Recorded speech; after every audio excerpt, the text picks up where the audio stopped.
Britain's emergency bikers are on the front line, racing to protect the public and save lives. And they've never been more crucial. With 33 million vehicles on the UK roads, the country's congested cities and major routes are the busiest in Europe. The bike squads of Essex Police and West Midlands Ambulance Service provide help where it's most needed, fast. Roof off job. No reason you can have a lock knife. Straightforward offence. How many bangs did you hear?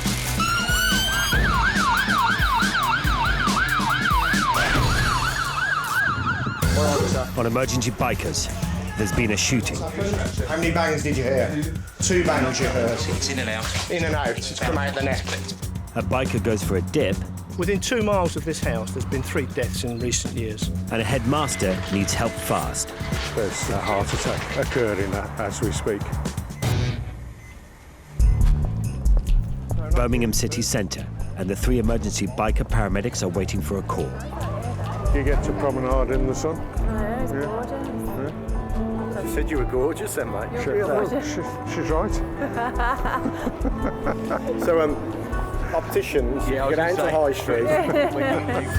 But when a call comes in, they're ready for action, and they can ride their Yamaha FJR 1300's top speed of 130, where traditional ambulances can't. Mark Hayes. We don't have sat-navs. Reason for that is in the city centre, we don't always use the roads.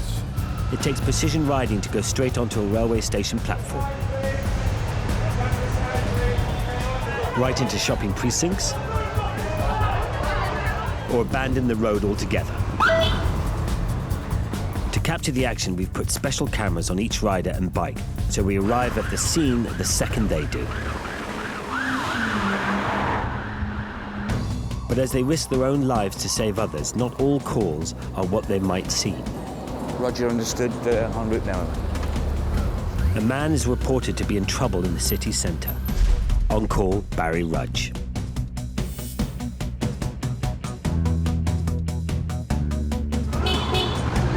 Riding through the pedestrian area, Barry is on scene in just seconds.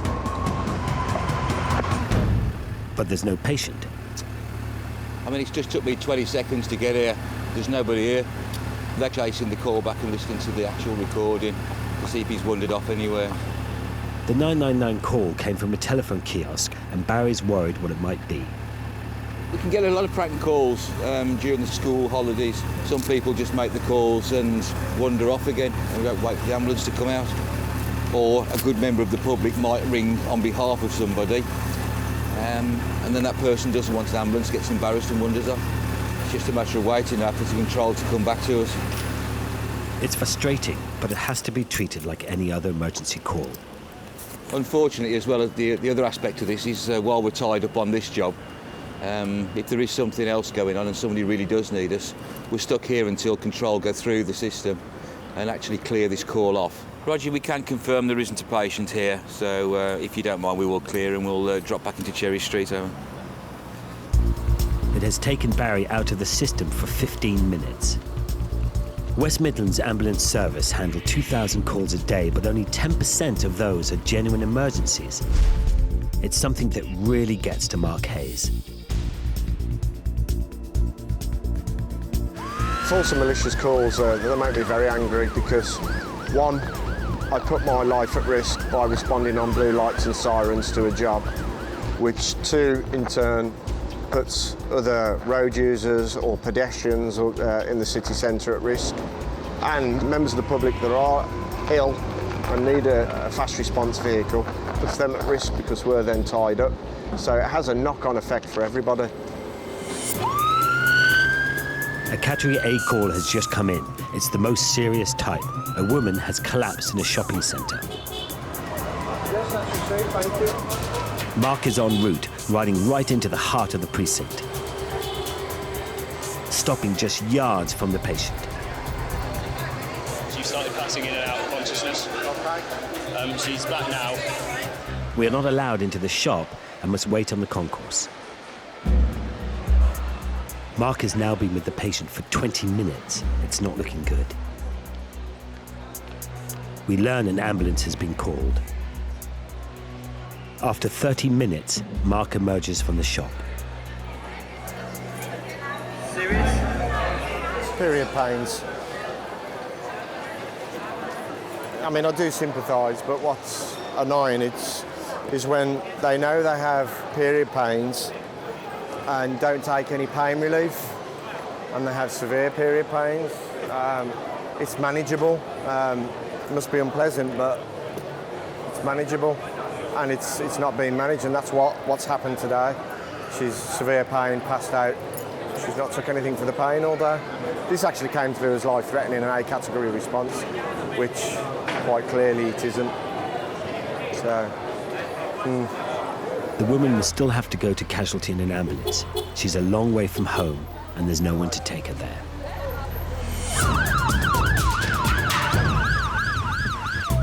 Evening rush hour, and the city centre's roads are jammed. Mark's responding to a call that a man has been hit by a car. Weaving through the traffic, he covers the 3-mile journey in just over 4 minutes and is first on scene. How are we doing there? Right. I can't get the chat, the gentleman. Okay, nice and still, please. Doesn't speak much English. Doesn't? No, We need to get a translator. Does anybody know? With language barriers, this is going to be a tough shout for Mark. Birmingham is one of the most diverse cities in the UK with 20 different languages. Any pain in his neck or his back at all, can you ask him?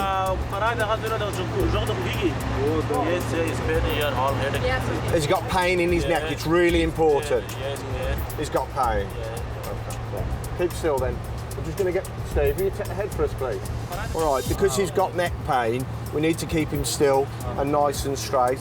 All right, got a real language barrier. Just come up over the bonnet, query us to speed. He's saying he's got pain in his knee, his neck and his head. Okay. All right, and that's as far as we've got. All right. Witnesses suggest the car was going at less than 10 miles an hour, and there's some dispute over whether the man was actually hit. Under 10? Yeah, paramedics start. Okay, yeah. All right. Okay, thank you. But Mark can't take any chances. Just relax a second. You're really tense. Relax. Can you look at me a second? Move your hand. Look at me. Open your eyes. Look at me. Now. Tell me to open his eyes. As he continues with checks, Mark suspects that the man is faking some, if not all, of his injuries. Yeah, no, he can open his eyes, mate. It's not going to stop him from opening his eyes. And let there be light. No, you're deliberately trying to close your eyes. Open your eyes. Mate, it's not a game, yeah? It's not a game. Also, he's smiling as well. It's not a game. Open his eyes. The emergency bikers have seen enough to know when someone is playing the fool. It's not fun. We're going to do everything. We do it by the book. Collar board, please, and we'll do the full Monty. All right. Smiling or grinning away underneath there. It's all very funny for him, isn't it? Yeah, uncover your face, chap. Slide down. Oh, you understood that? Yeah, uncover your face, chap. And grinning away. He's loving it. He is, isn't he? But the man will still have to be taken to hospital, whatever Mark's doubts. Dear. It annoys me because I just feel he wasn't being totally honest with us. We've got 2 police cars, a responder vehicle, an ambulance, myself. There's people out there that do need a vehicle. There's people here that do have homes and family to go home to. Can't call him a liar, he's a patient at the end of the day, but I have my doubts. Essex, the emergency biker cop squad's priority, is policing the 5,000 miles of roads in the county. But they have to be equipped to deal with anything. Brushing up on his self-defense skills, PC Ray Jeffrey. Single hand, strong hand, or both hands. And it is a strike. We're not pushing, actually striking through with a body weight. The baton use, the CS spray that we're issued with, vehicle tactics, unarmed defence tactics. Beautiful. I've certainly had to strike a violent individual, and handcuffing is routine because we do meet a lot of angry people. Cool, good stuff, well done. It's crucial in our day-to-day policing. You just never know who you're going to be stopping at the side of the road. We also assist with domestic disputes, and punch-ups in the street, anything really that we're available for. You don't know when you're going to need to use some of the tools of the trade. Stop struggling! Assaults on police in the UK have risen more than 10% in the last 3 years to more than 7,000. And Birmingham's biker paramedics have also had their fair share of close shaves. On a late shift, we knocked the front door, and the other guy that I was with when I was first learning, he pushed me to the side, and a double-barrel shotgun came out through the letterbox. You tend to have to look at situations, what could happen always, and not what is happening at that point in time to keep yourself safe. Last year, gun crime claimed 39 lives in Britain. As one of the bigger police forces, the West Midlands is one of the 3 areas which account for 65% of homicides, and the city has seen its fair share of violence. Received, thank you. There's been a shooting and Mark is racing to the scene. All emergency services are scrambled and will rendezvous at the scene, if they can find the victim. Thank you. I'm in attendance at the junction. Is there a rendezvous point and any more details? The casualty could be losing blood fast. Every second counts. We'll have a look up there. Have a look up there. Mark, the ambulance crew and fellow paramedic Barry are all frantically searching for the victim. Somewhere here. Yeah, we're looking, we can't find.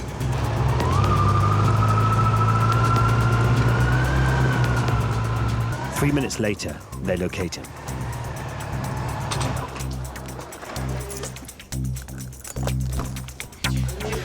All right, sir. All right, okay, all right. What happened? Been shot. You've been shot. Okay, keep still, keep still, keep still. Keep still. He staggered into a nearby house, taking the owner by surprise.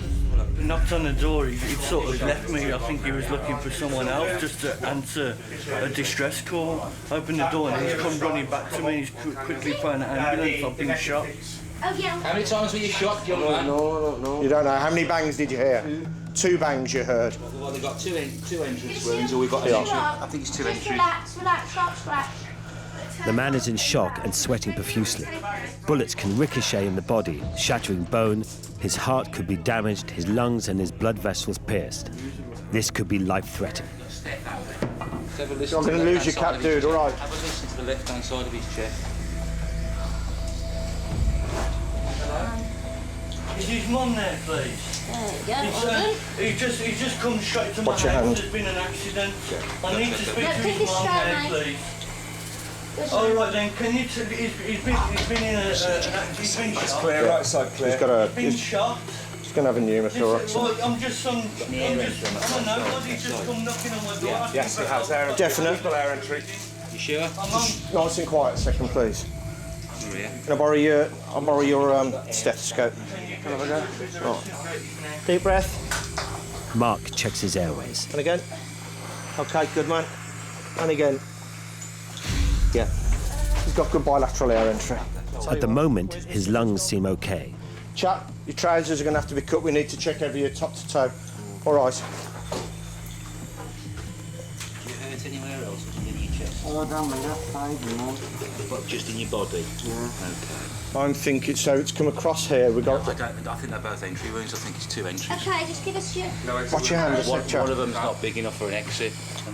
I'm just going to bandage that because that's loose. That's an entrance, isn't it? The They were behind you. Mark, it's in and out. In and out. It's come out the neck. It's in there, straight, and it's bounced off his shoulder blade and Come up through the skin. Yeah. It looks as though there's only one bullet, known as a through and through, but it could have hit one of the major vessels in the neck, the carotid, which carries blood to the brain. There could be a risk of hemorrhage. I think we need to grab a collar because of where it is. Okay. You want to grab a collar, we'll collar him. I've got a collar in my bag. Suddenly, Mark spots a stranger at the door. Not here. Are you with these, are you? Is he family with you? Do you want to get out? Do you want to get out of the house, please? Okay. Out the house. Gonna feel uncomfortable, alright? The gunman might still be in the area. Everyone must be on alert. Just make sure there's no lads hanging around out there.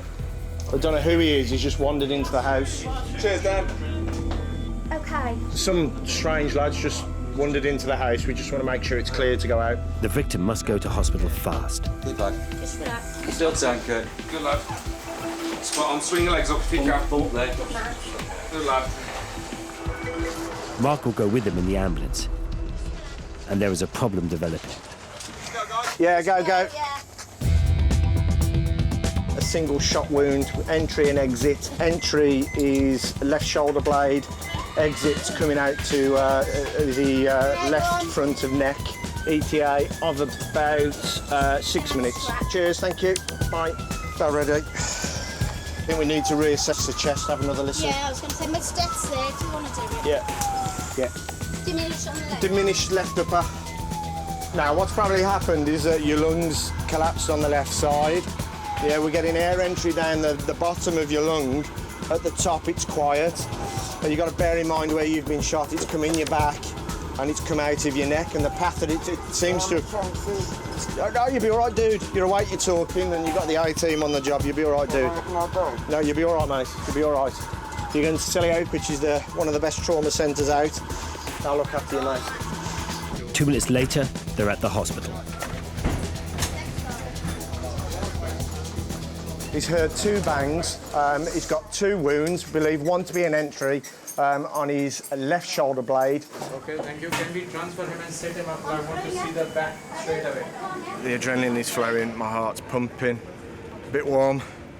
It's a firearms incident, so firearms are first on scene. Obviously, they are concerned with where it's took place. Is there somebody else walking around with a firearm? They need to locate that person. But first and foremost, it's patient treatment. That's what we need to be doing. That's what it's about.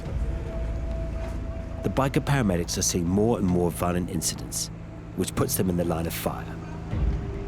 It's highly likely, with the volume of people that are there, that the offender is close by or even watching what's going on, which you don't stop and think about that because you deal with a job in hand, you're there to do a job, and that's what you do. But afterwards, you think, well, hang on a minute, I could have been at risk, somebody could have been there, something could have happened to me. But at the end of the day, I'm here to do a job. I enjoy my job, and it won't stop me doing my job.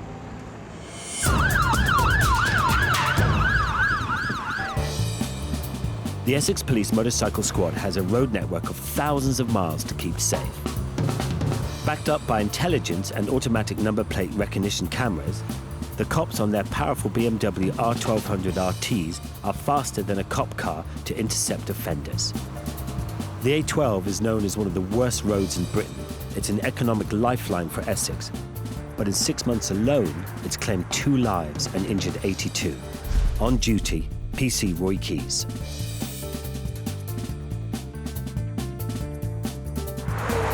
He's onto a rental car that has been flagged up. Oh, that's right. You got your licence with you? The driver only holds a provisional licence, but there are no L plates on the car, and he should be supervised by a full licensed driver. You haven't got any L plates, have you? Pardon? It was on yesterday, it must have come on 15. Was it? There are 2 passengers with him. One's banned from driving, so Roy checks on the other. Can we just do another #DL to see what his licence is?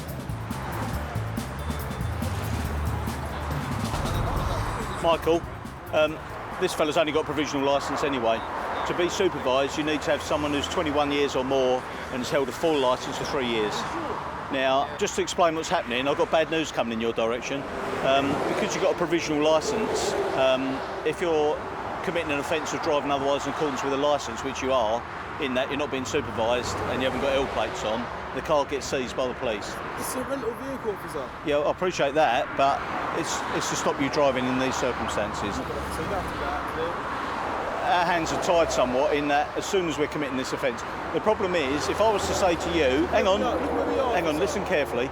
If I was to say to you, drive carefully, and I know it's a remote chance, but you get involved in a crash or something, you'd be in trouble and my job would be in trouble. Yeah, so hang on, please. I'm not going to put myself in that situation. So as soon as we stop someone in these circumstances, that's what happens. The reason why I've been pulled over, because it's a nice day, yeah?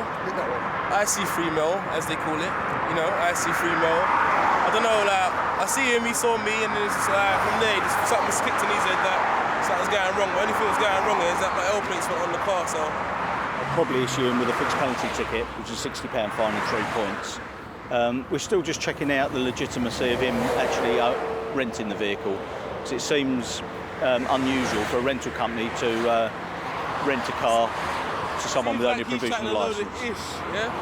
That's what it seems like. Seems like what? These guys, yeah? These guys right now, they ain't got nothing to do. It's a nice day, they got nothing to do. Us to do? Got loads to do. Basically, they're trying to make themselves feel like they're doing a good job, but they're not. All they're doing is just harassing people. Not harassing, I've never met you before in my life. But you're harassing people, isn't it? What do you think so?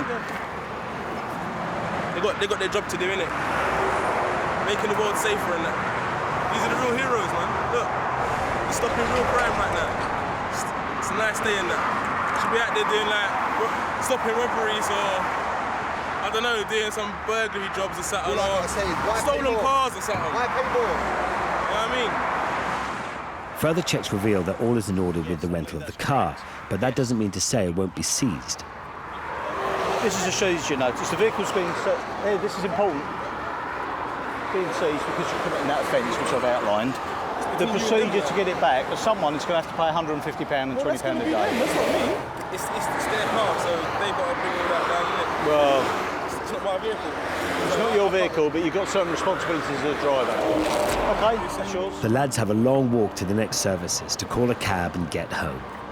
Roy's no newcomer to heated exchanges. Yeah, they seemed OK in the end. But, obviously, you know, we stop a car in these circumstances, there's only ever going to be one result. We've just had the rental company phoning up. Obviously, they've got wind of what's happened. Obviously, it's a 59 plate Peugeot. They're keen to get it back as soon as they can. So I don't think the driver's going to be interested in going and collecting it, but the rental company are. And presumably, they're going to send them a big bill. Birmingham. A call's come in for a suspected heart attack. On duty, Steve Harris.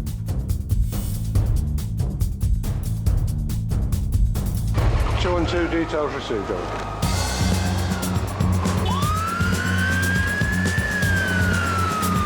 He makes his 3.5-mile journey across the city to Harborne in 7 minutes and is first through the door.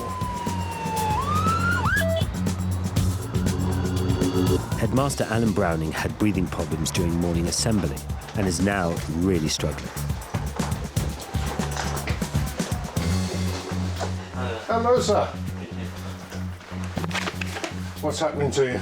Well, panting. Do you have any pain at all? Not really, a bit of hardness there, perhaps. Hardness here. Okay. Okay. Just try and relax. I know it's easy for me to say. Yeah. All right. Have you ever had anything like this before? Well, it was a minor case of it yesterday. Yeah. I tell you, yesterday, I'd had 3 episodes after a walk on Sunday. Monday, suddenly, breathless or whatever, went to Celio, couldn't see anything on it, got discharged yesterday. They're going to do a stress test in the future. But this is worse than anything. This is the worst one that you've had. And you talked about tingling in that, I'm just going to... that arm. Shortness of breath, tingling in the arm, and the tightening of the chest are early signs of a heart attack. An ambulance is on its way. Steve runs some checks. His blood pressure was up yesterday. They thought it could have been the anxiety of the... I was just about to say, under these circumstances, we would expect some high blood pressure. Yeah, just as you say, through anxiety. Yeah. Have you eaten yet today? Yes. Yeah. Just relax from it. What I want to do is just do your blood sugars. And to do that, I'm going to need a little spot of blood. The ambulance is just minutes away, but Alan's breathing is getting worse. How are you feeling? Anything changing? Just need to get a breath in. Sharp stretch. If blood sugar levels are low, it suggests palpitations and anxiety, which could lead to seizure. Alan's clearly deteriorating.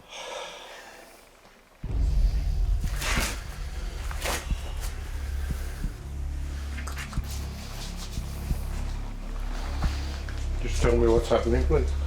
I'm just needing to get somewhere where I can Would you be more comfortable sitting up? Breathing problems lying down is a sign of a heart in trouble. Steve needs to keep Alan quiet and calm. Steve's been on scene for 9 minutes, and now the ambulance crew arrive to get Alan to hospital. Probably back up in. Oh, hello there. Hello.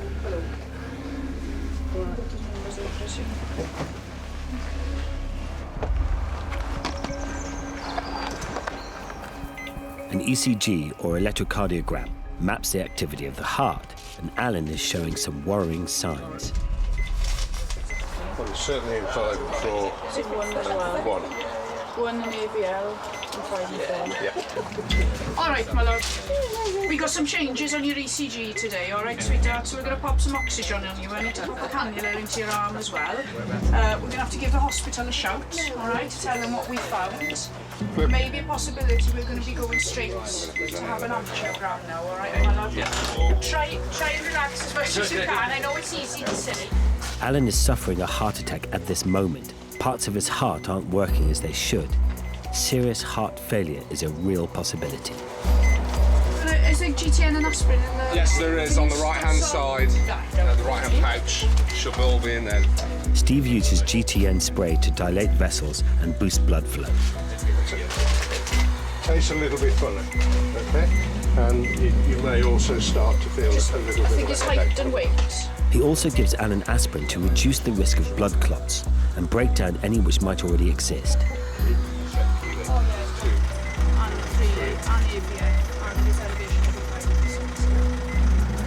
There will be a cardiac doctor waiting for Alan. He will be seen as soon as he's in there, and if the cardiac doctor agrees with our diagnosis, he'll be in theatre within 30 minutes or so.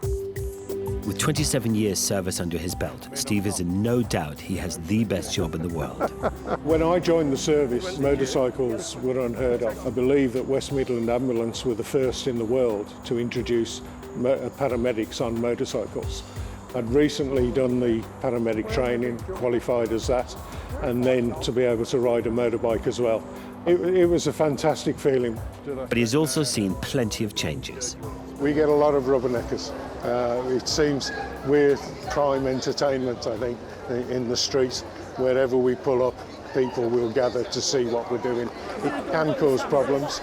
We get lots of crowding. We do get people bringing the mobile phones out and trying to film what's happening. We try, if we can, to take control of the scene, get the people to stand back a bit, to give us a bit of space, give the patient a bit of privacy, a bit of dignity. But it doesn't always work. But he has a surefire way of handling the pressure. After long shifts on the bike, Steve takes to 4 wheels, off-roading in his custom-built Land Rover Discovery 300 TDI. Every modification that's been made is to make the truck more effective. It goes exactly where I point it.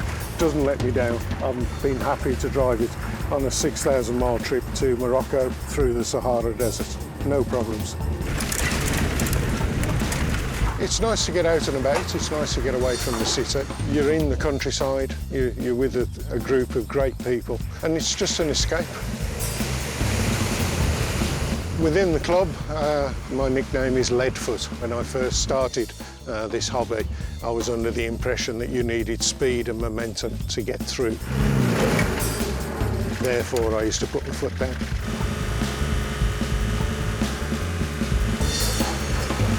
Now learned to calm things down a bit, but they still call me Leadfoot.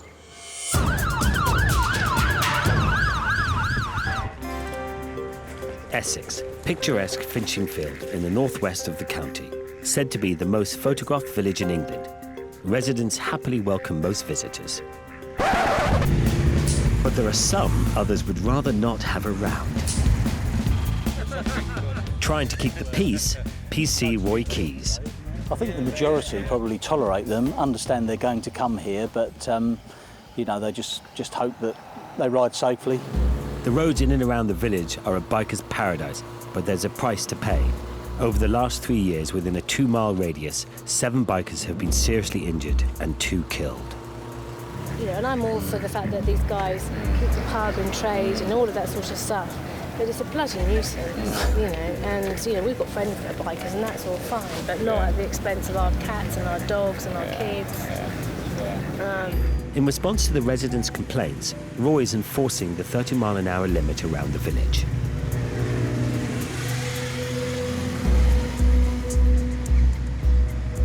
The residents do get upset, A, with speeding motorcyclists, and antisocial riding. You know, the vast majority of the motorcyclists respect the speed limit. You're always going to get a very small percentage who perhaps aren't interested in what we've got to say and, you know, will misbehave whether we're here or not. And soon he's called to an incident on the edge of the village. A man test riding a brand new £10,000 bike has lost control on a bend. He's ripped through a hedge and landed in a garden pond. He's been lucky no one else was involved, and as the biker cops take a statement, the only thing hurt is perhaps his pride. But the resident, whose pond he plunged into, has had enough. The second time this has happened within 2 years, 3 years maybe. The motorcyclists that fall off always say they weren't going fast. They treat this road as a racetrack. They're not going anywhere. They're not travelling to see people or go to places. They're just using it as a circuit to race around on. It has been said that an awful lot of Essex police are motorcyclists themselves, and there's a sense that, well, they're not really that interested. Roy's interested, and while he waits for a crane to come and retrieve the bike, he breaks out the speed gun. Get 75, that bloke make his day, but no, they're not speeding, they're just about on the limit. The people up here have been complaining about this for at least the last 10 or 15 years, and the hazards, I mean, within 2 miles of this house, there's been 3 deaths in recent years. The biker will be charged with careless driving, but instead of a penalty, gets the chance to do a BikeSafe course. 250 motorcyclists have been killed or seriously injured over the last year in Essex. The biker cops run more than 40 educational programs in a bid to bring down the rate. One of the instructors is PC Ray Jeffrey. He's as mad about bikes off duty as he is on, the 3rd generation of bikers in the family. His pride and joy is his Honda ST1100 Pan-European Tourer. You can't beat the feeling of freedom, but above all that, it's the performance.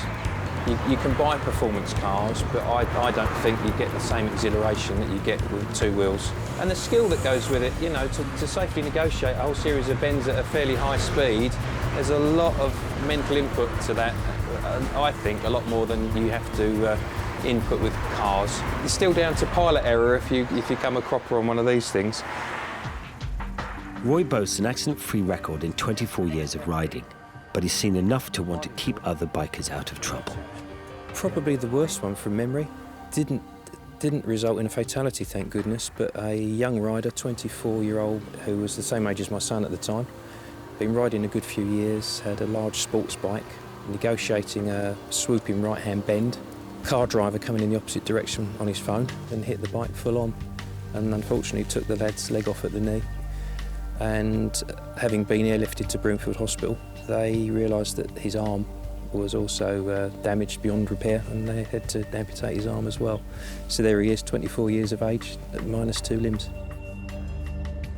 It's accidents like this that spurred the police into creating BikeSafe to assess and advise riders. You're obviously a bit of a sports bike fan then? Yeah, I do like them, Brad. I'm looking at getting a touring bike actually. What, as well as? Or? I'd like to, but the wife is sort of showing an interest that she wants to come out with us, and I really wouldn't want to take her on the back of this. No, that'd crucify her, wouldn't it? Yeah, definitely. All right, Mike. Classic mistake for motorcyclists is not realising how quick they're travelling until they have to brake, leaving their braking way too late, and having done that, looking at hedges, looking at ditches, because invariably you'll go where you're looking.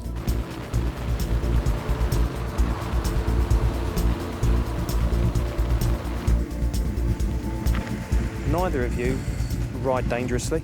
In fact, you're both very competent riders, but we can all learn. Remember, it's that moment that you switch off. It is a moment that some bugger will catch you out and you see it. Yeah, it went really well. I've learnt a lot.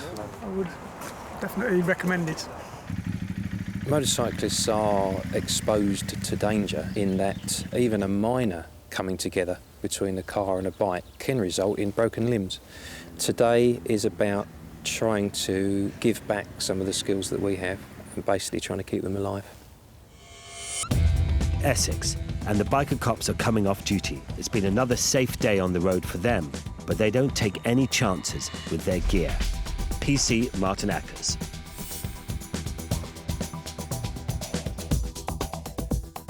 Yeah, the gear which we wear has all been carefully selected so that we are given the maximum amount of protection possible. Imagine coming off a motorcycle, 70 miles an hour, and all you're wearing is just a crash helmet, t-shirt in the hot weathers, shorts, maybe a pair of jeans. It doesn't bear thinking about. I've seen some horrific injuries. Classic one which I remember. Guy parted company with a motorcycle, hot weather, didn't have a pair of gloves on, and the first thing he'd obviously had done is put his hands out when falling off the bike, and they'd made contact with the road surface. And one hand in particular, I looked at the injury, and literally the skin had been removed from the palm of his hand, and you could see where the road surface had ground away his bone as well, where he'd taken that initial impact onto the road surface. All for the sake of my hands getting a bit hot in a pair of gloves. Absolutely horrific. 65% of biker injuries happen between April and September when the weather's at its best. On speed patrol and hammering home the clothing message, PC Mick Wills. This is the route that the bikers will use as a little playground. Last Thursday we had a biker seriously injured along this stretch of road here.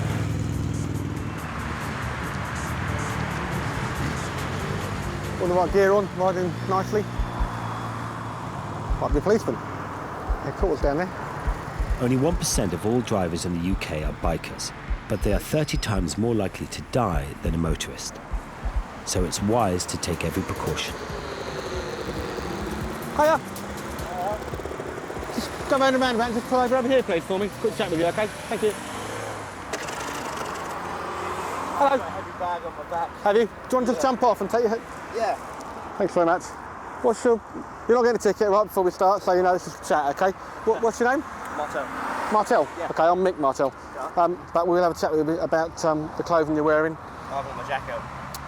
And your trousers. Have they got armour in them? They're not those dragging jeans, are they? No, they're just jeans. That's going to hurt, isn't it? Have you got gear? Yeah, at home. Yeah, I was just popping out quickly so my friends dropping Xbox off and I was going home. 60 miles an hour, it's quite a high speed to be on your arse in a pair of jeans, isn't it? Yeah. Bumping down the road. Give yourself half a chance to put some kit on. The only legal requirement for a biker is a helmet. Everything else should be common sense. That's crazy. Oh, mate. Just go round and roundabout and just pull in behind my bike, please. Yeah, sure.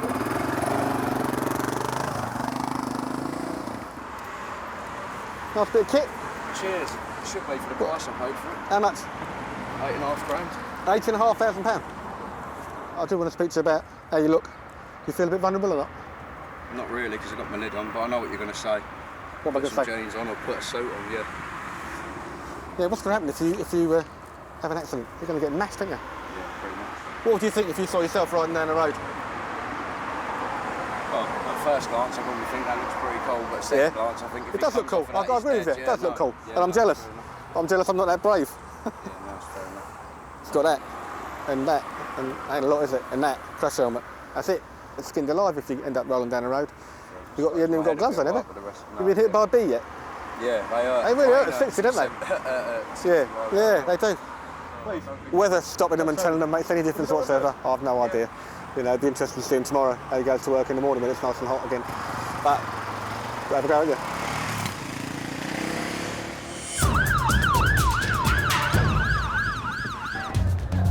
Birmingham, an emergency biker paramedic, Barry Rudge, has been called to a woman who's collapsed in a bus stop.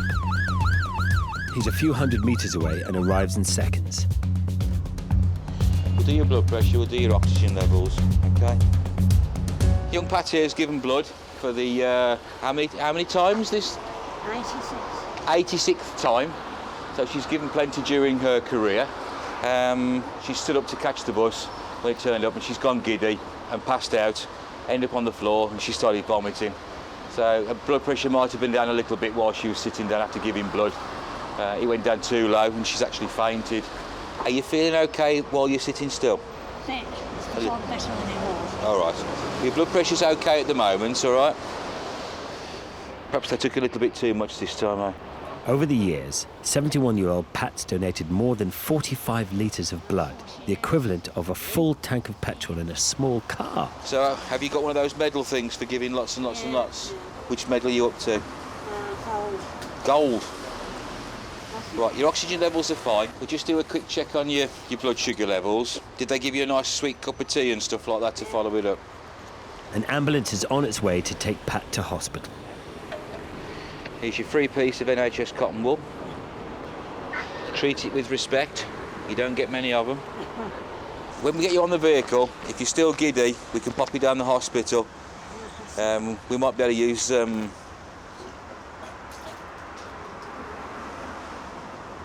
I think it might be a good idea to have a trip down to the hospital, don't you? Pat will need monitoring. Any more dizzy spells might result in a serious fall and worrying injuries. Right then, young lady, very carefully put your bottom there. That's a girl. I don't think people should be worried about giving blood. It's just the odd occasion. This happened to Patricia a couple of years ago, and she's given 6 more units since that point in time. She still feels a little rough, to say the least. She's got some abdo pains due to the vomiting. Hopefully her husband will be able to come and fetch her a bit later on this evening. She can have a day of rest and be looked after by her husband with tea and biscuits tomorrow.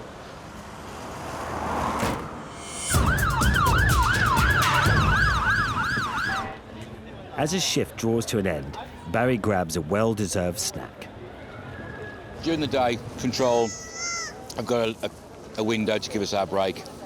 So when we take our breaks, we just park up in the city centre and eat whatever we want, really, within reason. The trouble is, if you get a treble 9 call, it has to go in the bin. Or you get ice nose, we're trying to eat it too quickly. Obviously, being in this trade, you have to sort of keep yourself trim and fit. Trim your hair? Yeah, my hair's trimmed. This is my Party 7. Yeah, most people have a 6-pack.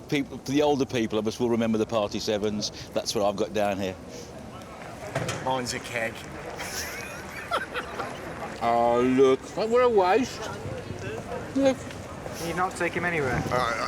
We can take him a second time, but it's usually to apologise. The victim of the shooting in Birmingham was shot once, he survived, and police have made 4 arrests. Headmaster Alan Browning had to have a triple heart bypass and has made a good recovery.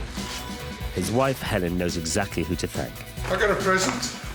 It's to the paramedic on the motorbike. Did it say anything about looking like Kenny Rogers? No, it doesn't actually. But yeah, it's nice when we do get a thank you. It shows we've been appreciated. And after a gold medal and donating blood countless times, Pat has finally decided to call it a day. Next time on Emergency Bikers, an injured man takes some handling. All right, it's all right. It's all right, I'm going to. Just relax. The dangers of driving while tired. 36 hours something without a rest, and it resulted in him killing people.